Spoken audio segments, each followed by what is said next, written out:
Good morning/afternoon/evening, everyone.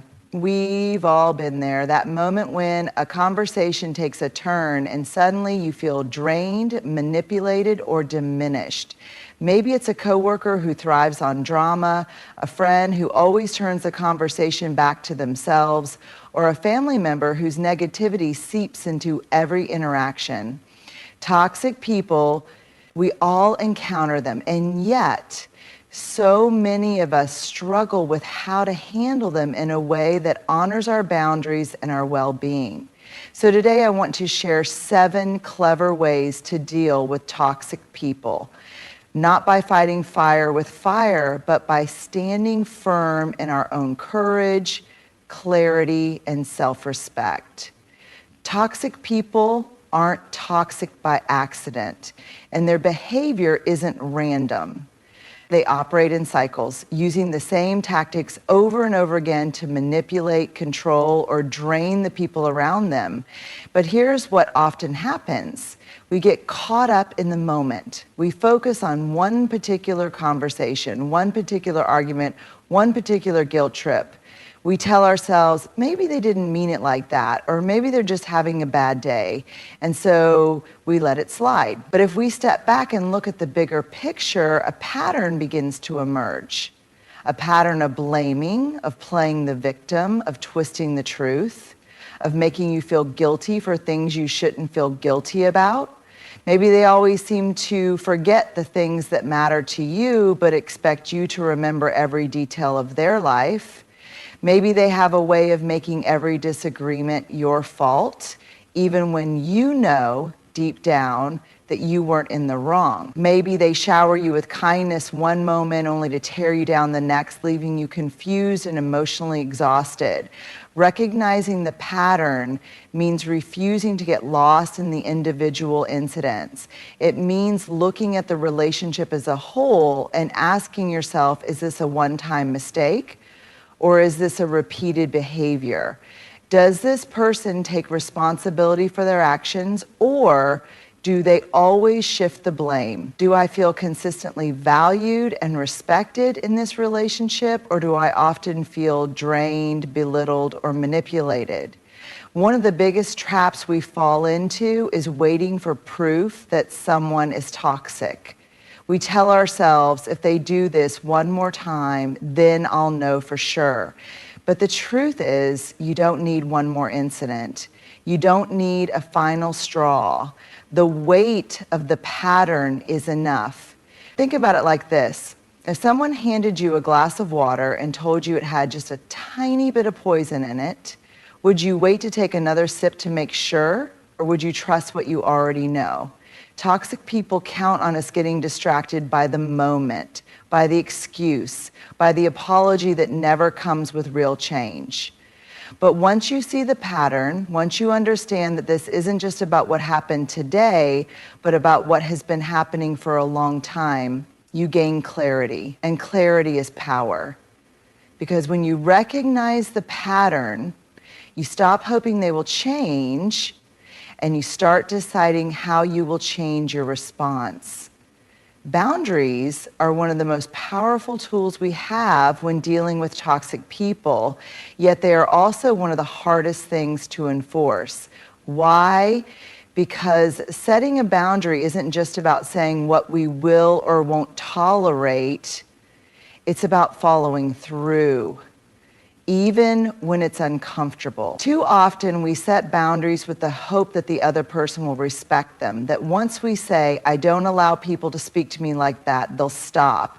But here's the hard truth. Toxic people don't like boundaries. They thrive in environments where they can manipulate, guilt trip, and push past your limits. So when you set a boundary, expect resistance, expect them to test you, expect them to guilt you into backing down, what boundaries actually are and what they're not. A lot of people confuse boundaries with rules for other people, but a boundary isn't about controlling someone else's behavior. It's about defining what you will and will not allow in your own life. For example, weak boundary. You need to stop yelling at me. Strong boundary. If you continue to yell at me, I will remove myself from the conversation. You see the difference? The first statement tries to control the other person's actions, which you can't do. The second one is about your own response, which is within your control. Why boundaries fail and how to make them stick. A boundary that isn't enforced is just a suggestion.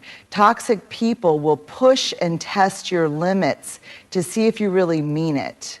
And the moment you back down just once, they learn that your boundary isn't real. Let's say you tell a friend, I can't be around you when you start gossiping about other people. The first time they do it, you say nothing. The second time, you uncomfortably laugh and try to change the subject. By the third time, they know they can ignore your words because your actions didn't follow through. So how do you make boundaries stick? By being consistent, even when it's hard.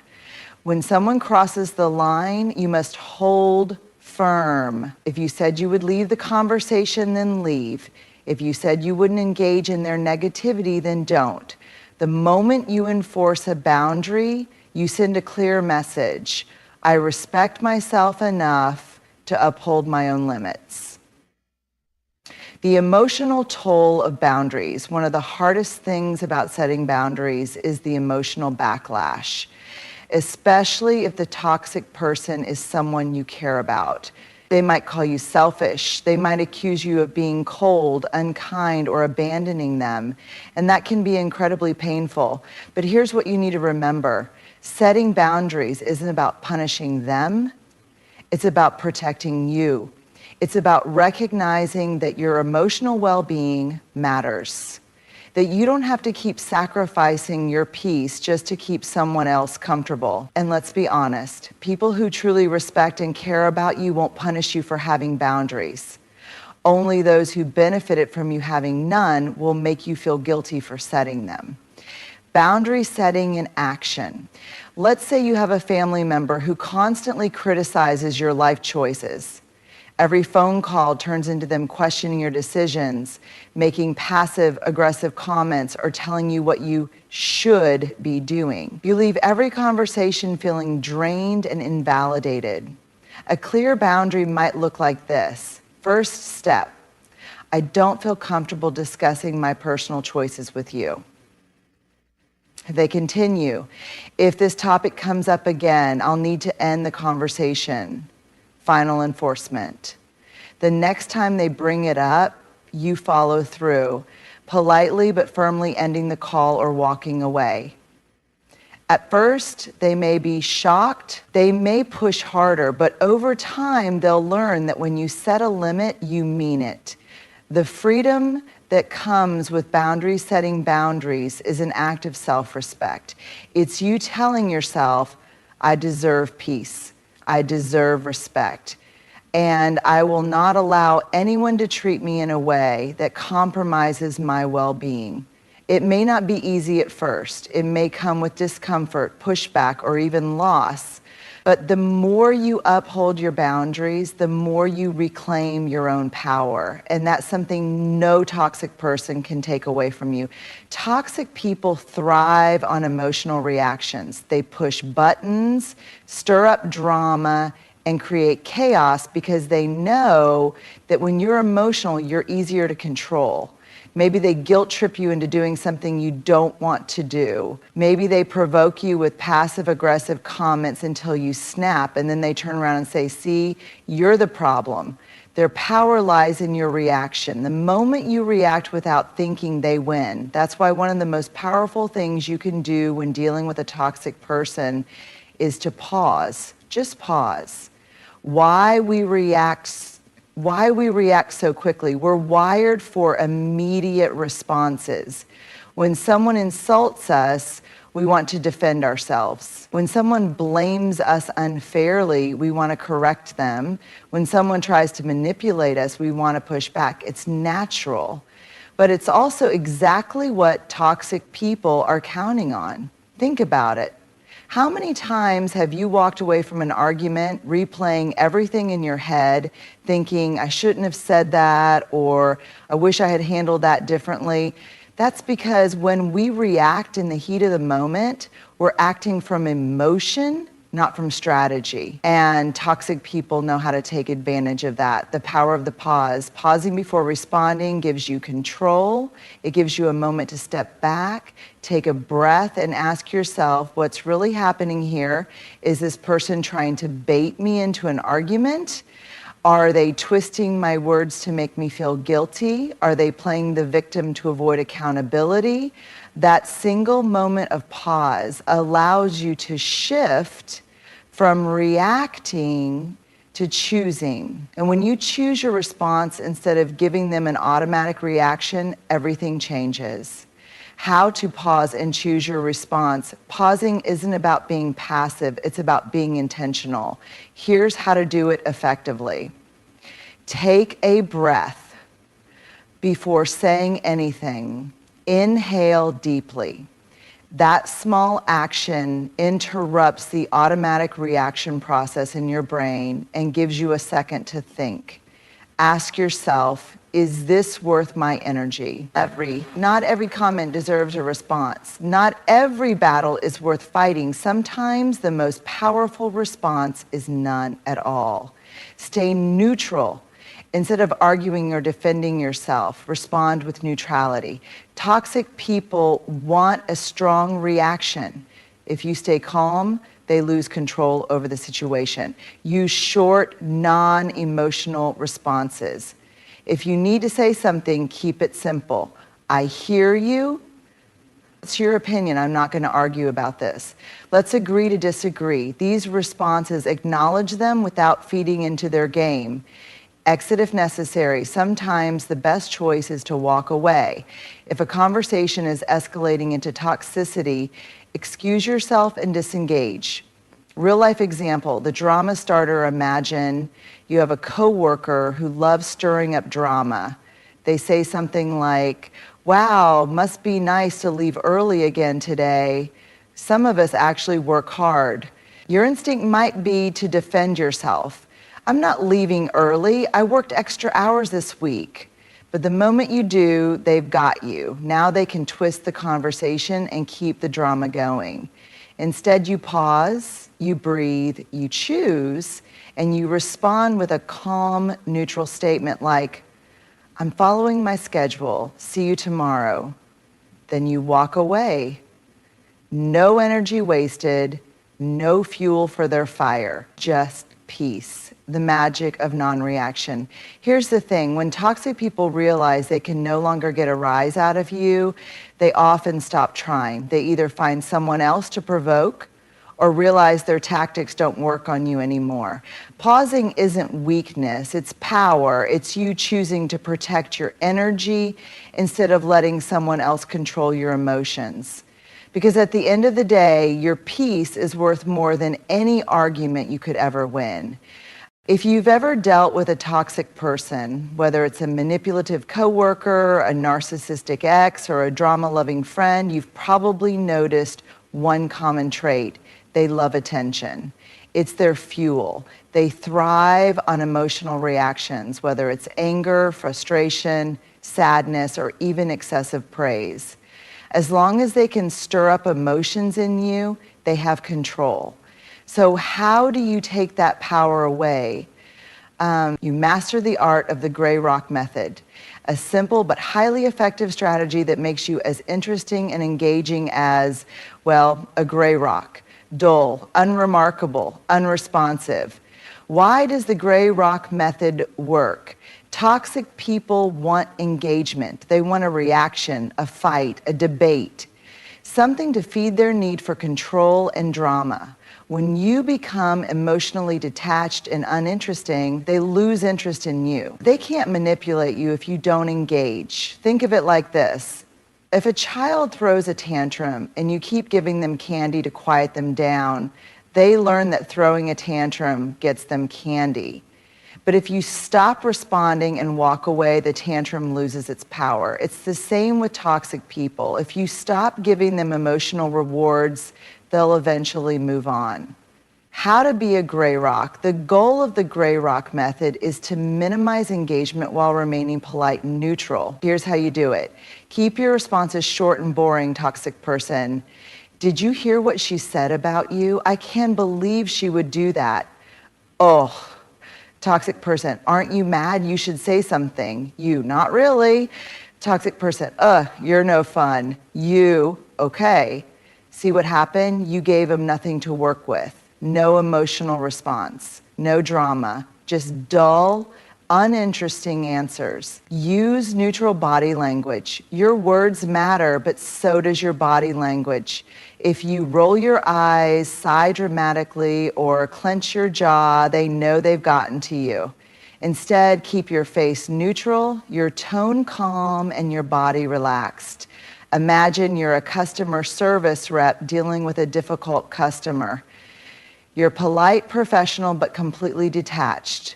Avoid sharing personal information. Toxic people love to use your words against you. The less you share, the less ammunition they have. If they ask personal questions, keep your answers vague. What's new with you? Not much. How's work going? Same as always. Are you seeing anyone? Nothing exciting. The less information you give, the less they can twist or use to pull you into drama. Don't defend, explain, or justify toxic people or experts at baiting you into defending yourself. The moment you start explaining, they have an opening to argue, criticize, or manipulate. Instead of justifying your actions, keep it simple. Why don't you ever call me first? I've been busy. You always act like you're better than me. That's not my intention. Why did you ignore my text? I was occupied. No elaborate explanations, no long discussions, just neutral, unemotional responses. Exit conversations quickly. If a toxic person keeps pushing, politely excuse yourself. I've got to get going. I need to finish something up. I'm heading out. Take care. No apologies, no drawn out goodbyes, just a simple, clean exit. When to use the gray rock method. The gray rock method is especially useful in situations where you must interact with a toxic person, but want to minimize their impact on you. This includes at work, if you have a toxic coworker or boss who thrives on gossip and manipulation. With family, if you have a controlling parent, a dramatic sibling, or a relative who drains your energy. In co-parenting situations, if you share custody with a toxic ex and need to communicate without engaging in conflict. With narcissists and manipulators, if someone in your life constantly seeks attention, stirs drama, or enjoys creating chaos. When not to use the gray rock method. While gray rocking is powerful, it's not always the right approach. In healthy relationships, if someone genuinely cares about you but you're avoiding them out of frustration, have an honest conversation instead. When safety is a concern, if a toxic person has a history of becoming aggressive or violent when ignored, consider seeking professional support or a safe exit strategy. When cutting ties is possible, if you don't have to keep this person in your life, consider setting firm boundaries or going no contact instead. The freedom of becoming uninteresting. At first, it might feel unnatural to stop engaging. We're used to defending ourselves, explaining, reacting. But the more you practice the gray rock method, the more you'll notice something incredible happening. They stop pushing as hard because they don't get the response they want. You feel less drained after interacting with them. You regain control over your emotions and energy. And most importantly, you start to realize that you don't have to play their game. You don't have to match their energy, feed into their drama, or let them dictate how you feel. Because in the end, the best way to win against a toxic person isn't to fight them, it's to make them realize there's nothing left for them to fight against. One of the most exhausting things about dealing with toxic people is feeling like you constantly have to explain yourself, your choices, your boundaries, your decisions, even your feelings. It's a trap they set. And most of us fall right into it. Why? Because we are conditioned to believe that if we just explain things clearly enough, the other person will understand. that if we justify our choices with enough detail, they'll respect them. But toxic people don't actually care about understanding you. They care about controlling you. And the more you explain, the more power you give them. The explaining trap, toxic people will often question you in ways that make you feel like you owe them an explanation. Why are you being so sensitive? Why don't you want to come? Why can't you just help me this one time? Why are you being so distant? Why don't you want to talk about it? These questions might seem innocent, but they aren't. They're designed to put you on the defensive. The moment you start explaining, they twist your words, poke holes in your reasoning, or make you feel guilty. For example, I can't make it tonight because I have an early morning tomorrow. Toxic person. Oh, so you can't stay out late for me, but you stayed out late last weekend. That was different because toxic person. So now you're making excuses. Just admit you don't care about me. And just like that, you're caught. The more you try to clarify, the deeper you sink into their emotional quicksand. You don't owe anyone an explanation. Here's a truth that will set you free. You are allowed to say no without explaining why. You don't have to justify your boundaries. You don't have to defend your decisions. You don't have to convince anyone that your feelings are valid. If someone truly respects you, they won't demand explanations. They will honor your choices without interrogation. How to stop over-explaining. Breaking the habit of over-explaining takes practice, but it's one of the most powerful ways to reclaim your peace. Use short, firm responses. That doesn't work for me. I'm not available. I've made my decision. I don't want to discuss this. No long explanations, no justifications, just a simple, clear statement. Repeat yourself. If necessary, toxic people will often push back, trying to get you to break. The key is to stay consistent. Them, why won't you help me move this weekend? I'm not available. Them, come on, it's just for a few hours. I'm not available. It's not looking for a sign, it's looking for an unsign. You aren't available, it's looking for notice how you don't have to give a reason. The more you repeat yourself, the clearer your boundary becomes. Stop seeking their approval. A major reason we over-explain is because we want the other person to accept our reasoning. But with toxic people, no explanation will ever be enough. Once you realize you don't need their approval, it becomes much easier to simply say no and move on. Let silence be your response. Sometimes the best answer is no answer at all. If someone keeps pushing for an explanation, don't engage. Let them sit with your decision. You don't owe them an argument. Detach from guilt.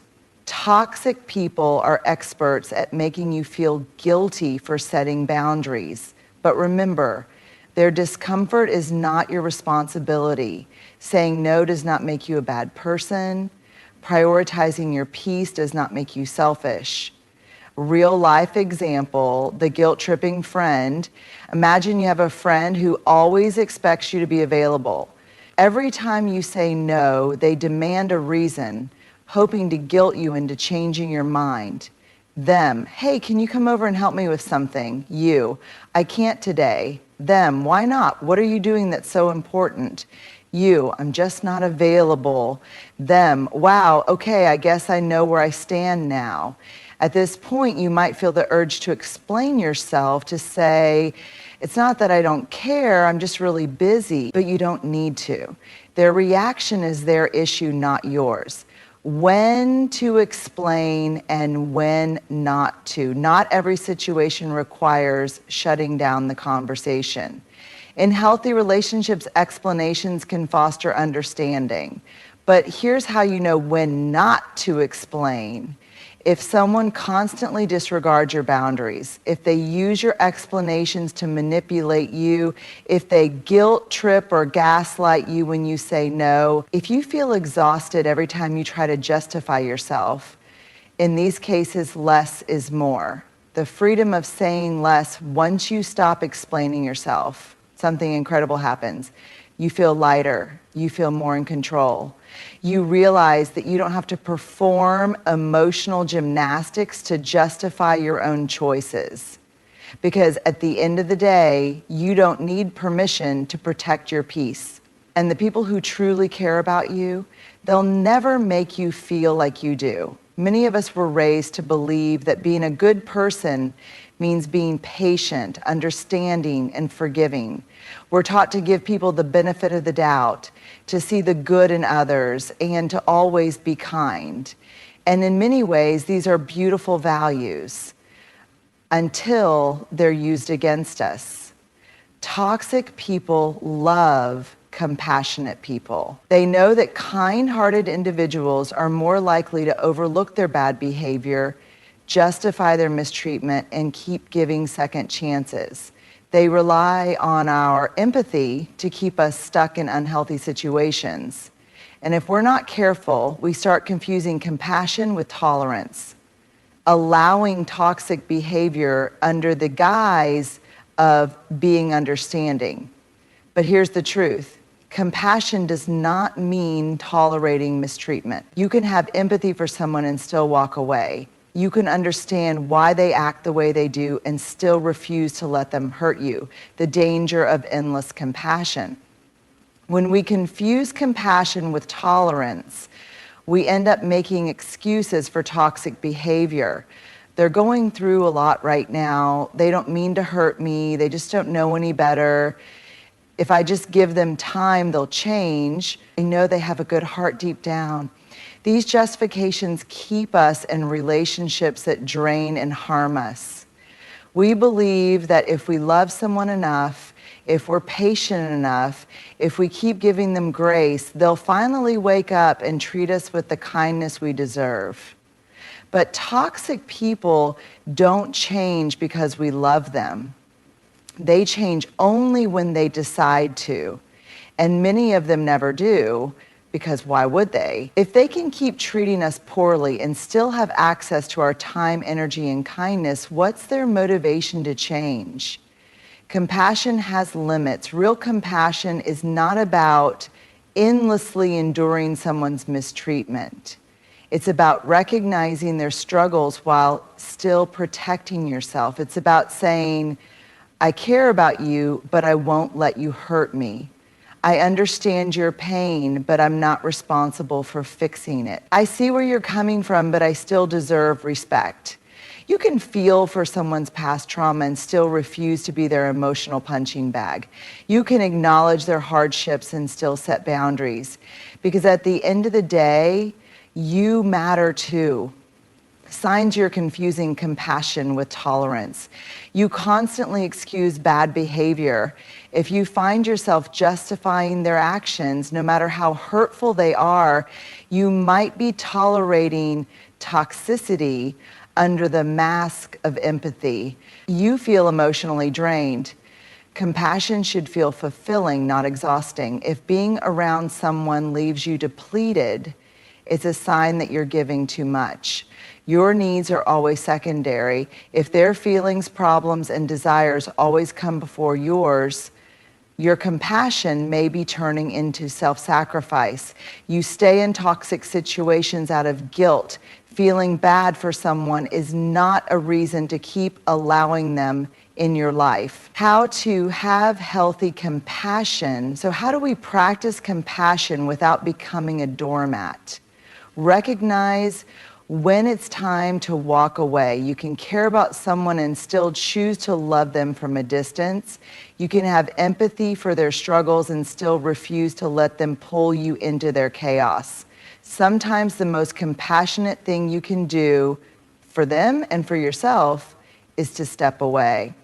Set clear boundaries. Compassion doesn't mean giving someone unlimited access to you. If someone constantly drains your energy, disrespects you, or manipulates you, set firm boundaries. And more importantly, enforce them. Let go of the guilt. Walking away from a toxic person does not make you a bad person. It doesn't mean you don't care. It simply means you respect yourself enough to protect your own peace. Shift from fixing to observing. Instead of trying to fix or save someone, step back and observe. Are they actually making an effort to change, or are they just making excuses? If they aren't taking responsibility for their actions, your compassion won't make a difference. Ask yourself, if I keep giving, what am I losing? Compassion should never come at the cost of your own well-being. If someone's presence in your life is causing you more harm than good, it's time to reevaluate. The power of balanced compassion. Compassion is one of the most beautiful qualities we can have, but only when it's paired with self-respect. When we stop confusing it with tolerance, we free ourselves from unhealthy relationships and toxic cycles, because real compassion isn't about sacrificing ourselves for others. It's about choosing kindness, but never at the expense of our own peace.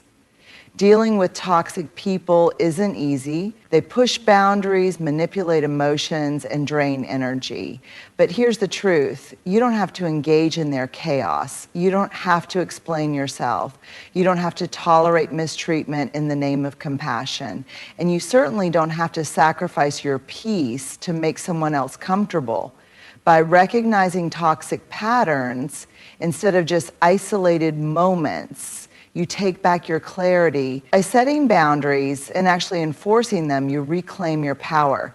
By pausing before reacting, you choose how you show up.